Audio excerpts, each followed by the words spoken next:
The war in Syria, it is now raging on since 5 years. We do reports regularly about the victims, about the fights, about all the different parties involved. And many red lines were crossed, but the international community seems to be kind of powerless. And I was wondering in what way the war in Syria, the ongoing war in Syria, is also a failure of the United Nations, of the UN. Sergei?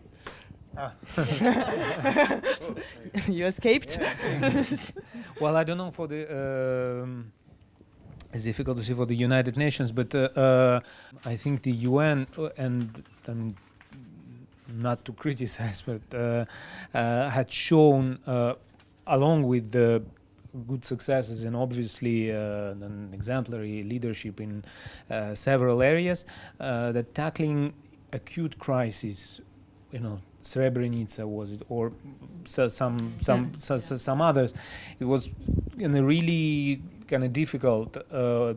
Does this mean in the absence, are we to be more in the absence of some like system of punishment? Because look at North Korea, they really don't give a thought about UN sanctions, because they say, oh, in any way they will not let us starve, they'll help them.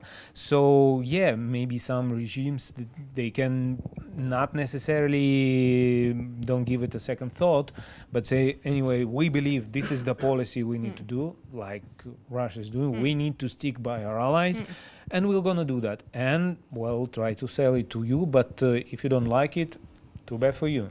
Yeah, if you don't like it, tough. Yeah. I think the Syrian conflict is so complex. I mean, it's really difficult for the French people to understand why we took action in Libya, for example, and we do nothing in Syria. But this is because there are so many actors involved and so many conflicting interests. Syria was shifted from spontaneous protest to a world war field where regional and international actors are intervening. And the main point is in the Syrian crisis is that the map of the Middle East is being redrawn.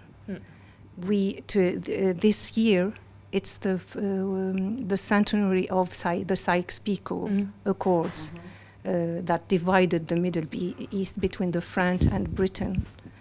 And I don't think that after the Syrian conflict, the Syrian war and the Iraq war, the borders will never become, remain as they were before.